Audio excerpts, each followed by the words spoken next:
Bharatiya Janata party की सरकार, NDA की सरकार जो उत्तर प्रदेश की है, अभी फिलहाल तो अपने ही मंत्रियों के आरोप से घिरी हुई है, अपने ही सहयोगियों के आरोप से घिरी हुई है।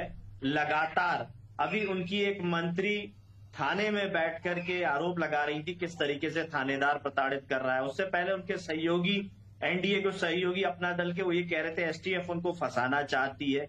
तो कानून व्यवस्था का माहौल तो अभी उनके सहयोगी और उनके दल के लोग बताए। एक गुर्जर जी, उन्होंने कपड़े और चप्पल त्याग दी थी कि मैं तब तक नहीं पहनूंगा जब तक मेरी बात नहीं आएगी।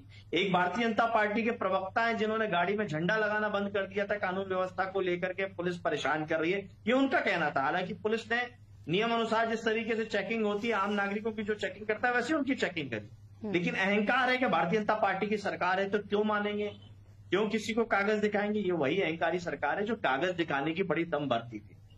यहां दूसरे बड़े मसले जो हैं, वो जो सबसे बड़े मसले हैं वो ये हैं कि शिक्षा खत्म करना चाहती है उत्तर प्रदेश में भारतीय जनता पार्टी की सरकार।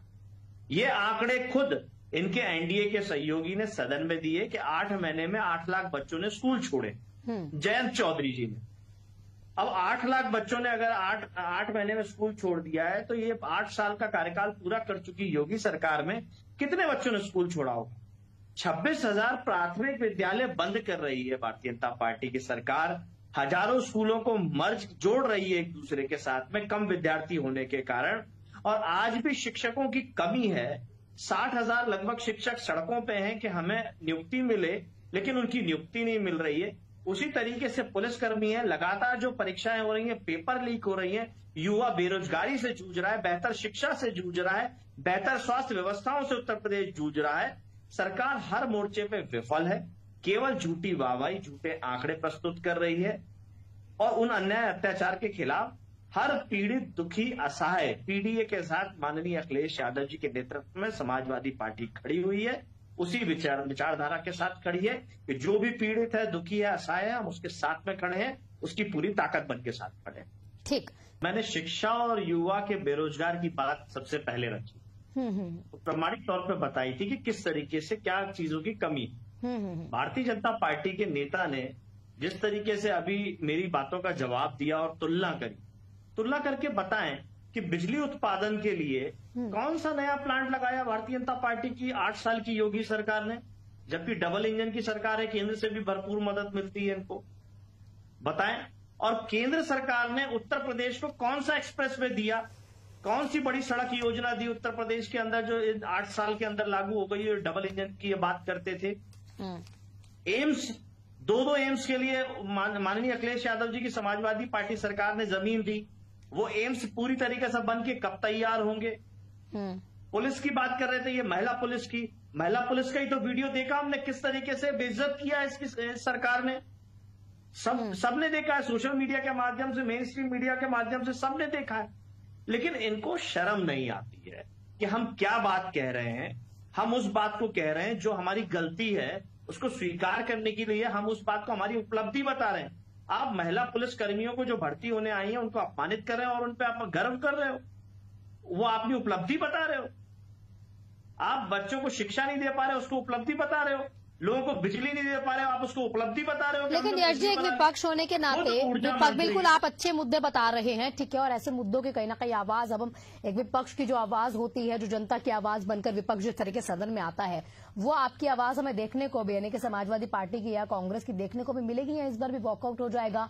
और जो जनता के टैक्स का पैसा है, जो एक दिन का डीए अलाउंस होता है, ये तमाम चीजें अगर मिलती भी है यहाँ पर माननीयों को, तो वो व्यर्थ चली जाएंगी। आहना जी, आपने हमें चर्चा के लिए बुलाया है। अगर आप चर्चा में हमें बोलने नहीं देंगी तो कब तक बैठे रहेंगे हम? कब तक बैठे रहेंगे? तो एक समय के बाद हमको ये डिबेट छोड़नी पड़ेगी। लेकिन आप अगर हमारी बात सुनेंगी, मौका देंगी और उस पर कार्रवाई का आश्वासन देंगी, तो हम आपके साथ चैनल में क्यों नहीं बैठेंगे?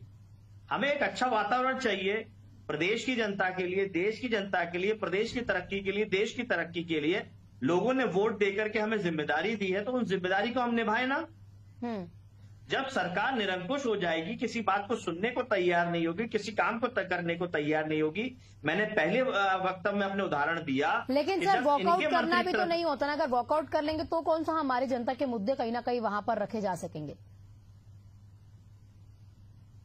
आना जी, जब इनके मंत्री खुद त्रस्त हैं, इनके विधायक खुद त्रस्त हैं, एनडीए के सहयोगी जो मंत्री हैं वो त्रस्त हैं, वो आवाज उठा रहे हैं, उनकी बात नहीं सुनी जा रही है। हम अपना विरोध और अपनी बात रख सकते हैं, एक समय सीमा है हर चीज की। हम पूरे दिन केवल बैठे रहें गूंगे बहरों की तरह और आंखें बंद करके बैठे रहें और ये सदन पे कोई कार्रवाई ना करें, तो हम विरोध स्वरूप ही तो वॉकआउट करते हैं। हाँ। हमारा वॉकआउट करने का शौक नहीं है। ठीक है, चंद्रमोहन जी हमारे साथ। चंद्रमोहन जी वो कह रहे हैं बिजली का आना जी, ये बिल्डिंग को, जिस बिल्डिंग के अंदर ना नर्सिंग स्टाफ हो, ना डॉक्टर हो, ना इक्विपमेंट्स हो, ना ट्रेन्ड स्टाफ हो, उस बिल्डिंग को ये अस्पताल कहते हैं। उसी तरीके से जहां ना एयर कनेक्टिविटी हो, ना कोई हवाई जहाज आता हो ना जाता हो, उस बिल्डिंग को ये एयरपोर्ट कहते हैं। और ऐसी बिल्डिंगों को नाम दे दे करके ये कहें कि हमने बहुत कुछ बना दिया है, तो उसी का बिजली संकट उत्तर प्रदेश की जनता झेल रही है, उसी का शिक्षा का हश्र झेल रही है जनता, बेरोजगारी झेल रही है जनता। और दूसरी बात, ये बड़े बड़े दावे करते थे कि हमारे को डबल इंजन की सरकार, डबल इंजन, महाकुंभ में डबल इंजन की केंद्र की सरकार ने इनको 1 रुपए की मदद नहीं करी, 1 सिंगल रुपए की मदद नहीं करी। और लगातार इनका जो झगड़ा दिल्ली और उत्तर प्रदेश का डबल इंजन का जो झगड़ा चल रहा है, ठीक है, वो कहीं ना कहीं तस्वीर लगातार सामने आती है। आलोक जी